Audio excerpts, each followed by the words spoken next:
Welcome back to Voodoo Family Travels. I'm Greg. And I'm Val. Join us today for the rest of our Niagara Falls adventure tour.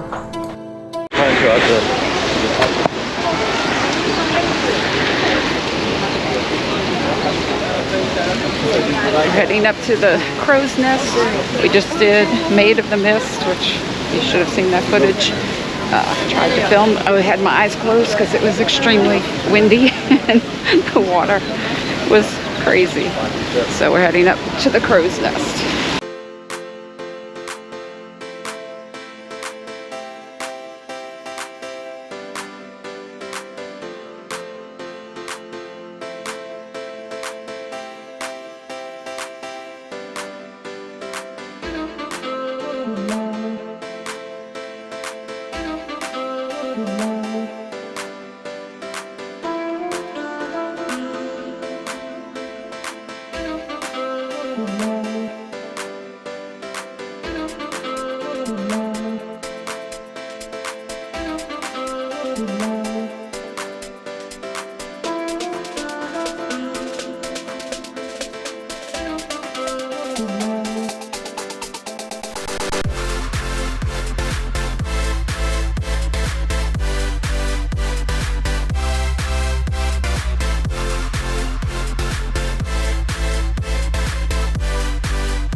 One thing I will say, you're going to be a daredevil, go over the horseshoe falls.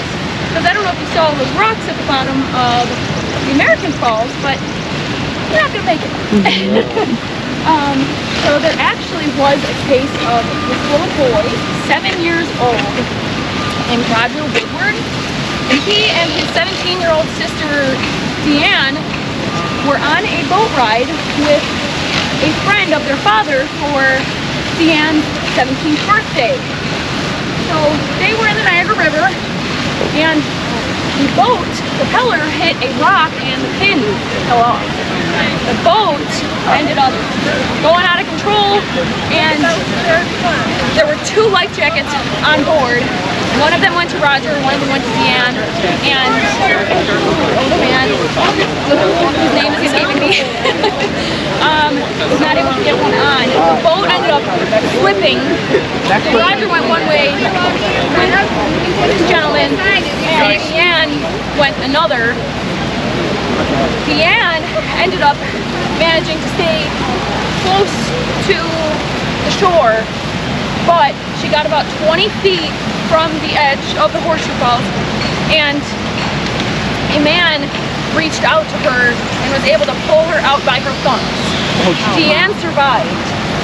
Next, Roger went over those falls. 7 years old, went over the falls and took a plunge into those waters below. That was one of the reasons I told you to take a look at the water below, because imagine, you're 7 years old, you come up to that. Thankfully, his life jacket pulled him to the surface, because oftentimes the falls, you'll get caught behind the falls and they'll just tumble you around. And yeah, and so somebody on the Maid of the Mist actually saw this little boy and they threw a buoy out to him. 3 times it took them and they were finally able to pull him out. And there is actually a picture, if you scan your lanyard, of him, and he's just wearing his swim trunks and that life jacket. He did survive. They say the real miracle is that they only charge him half price for the boat ride.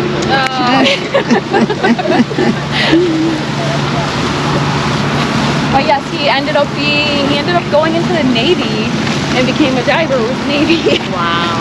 Ooh. He had the skills Right. already. And then he became a preacher as well. Yeah. How you guys All doing? right, Caleb, and he will have our passes for us. Hey! So you all set? Yes. All right, let's hear it for Kaylin. All right. She did awesome. Did she? Thank you. Yeah.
Heading into Cave of the Winds.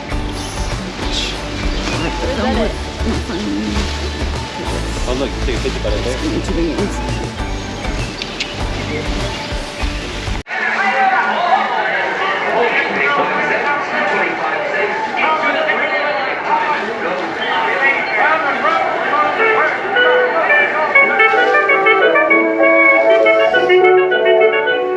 It is 1869, and the beauty of Niagara Falls has been overwhelmed by crass commercialism and bleak industry.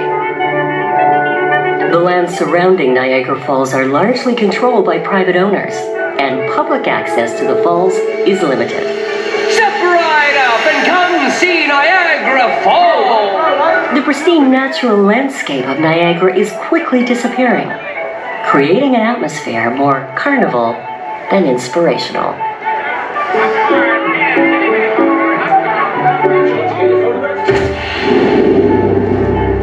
Soiled smokestacks and dismal factories mar the beauty of the surroundings.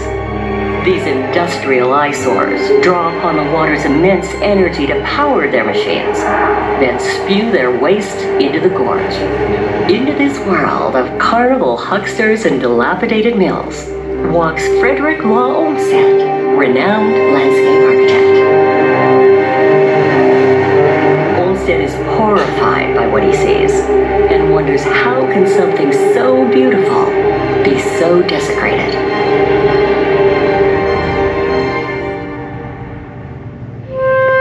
Olmsted gathers together the most prominent academics, businessmen, and politicians of the day to form the Free Niagara movement. Many of the country's luminaries lend their voices to the cause. Public support grows, and the movement gains strength. It is a bold vision because it means tearing down factories, buying back land from private owners, and restoring the original landscape surrounding the falls. A painting of Niagara by Frederick Church, a distinguished American artist, helps inspire the movement, reminding the public of what has been lost and what Free Niagara promises to restore. Church's painting has an enormous effect on the public, who are spellbound by the great beauty that was once Niagara Falls. In 1885, the movement succeeds in turning Niagara Falls into a state park, the oldest in the nation today. It becomes the inspiration for the creation of our national park system. The world changed here.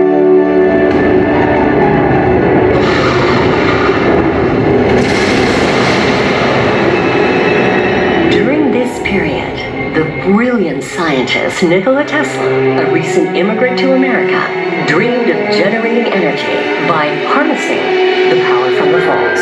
Just think of it. If we could convert running water into electrical energy and transmit it long distances, we could reduce entire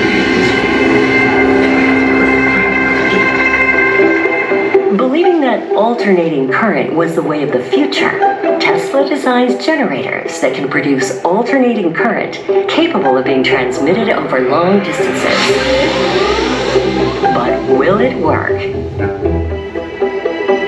Armed with his invention, Tesla teams up with another proponent of AC power, industrialist George Westinghouse. A competition is held for the contract to build the new Adams power plant at Niagara Falls. Tesla and Westinghouse demonstrate the advantages of alternating current at the Chicago World's Fair in 1893. They win the commission.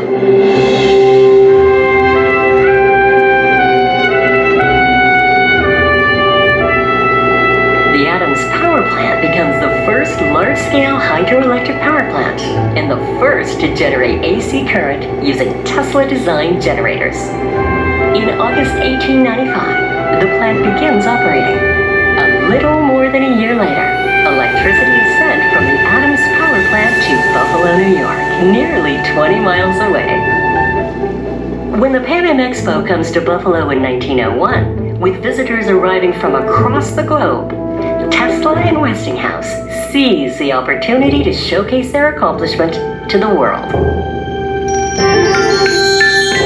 To the amazement and wonder of all, the Adams power plant at Niagara Falls lights up the Pan Am Expo in Buffalo in a spectacular and dazzling display of lights unlike anything ever seen before. Niagara Falls is soon providing electricity across New York and beyond.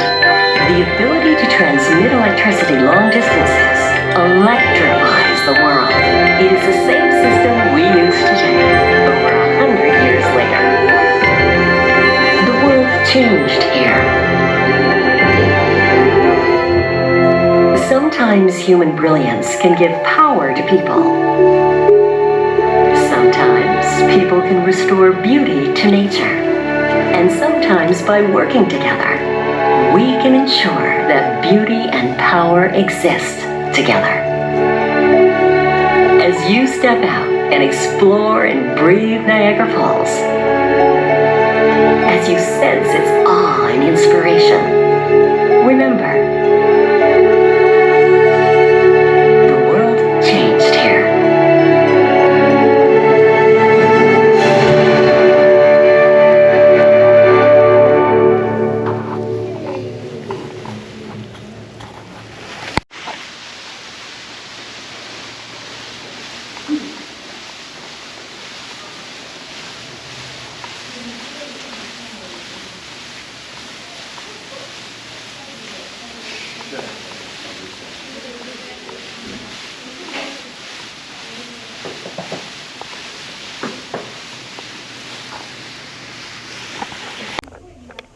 to Cave of the Winds.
I think that's the way out.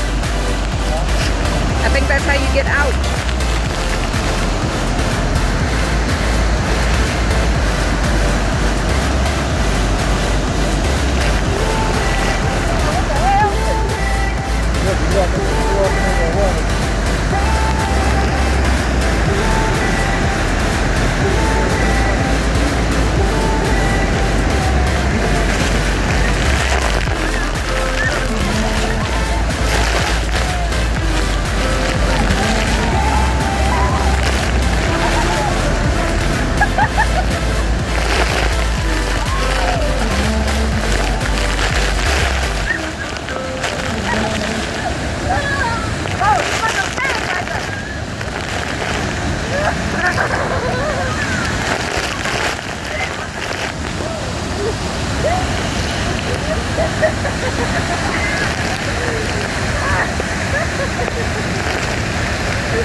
And that was Cave of the Winds. It's a cloud of mist over there.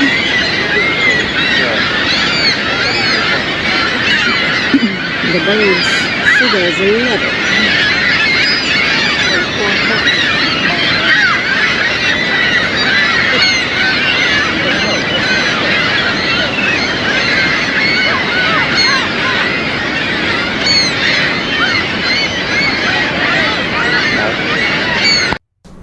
Thank you again for watching Voodoo Family Travels. If you hadn't already, don't forget to hit the like button, subscribe to our videos. There's always more to come. I'm Greg. And I'm Val. See you again soon.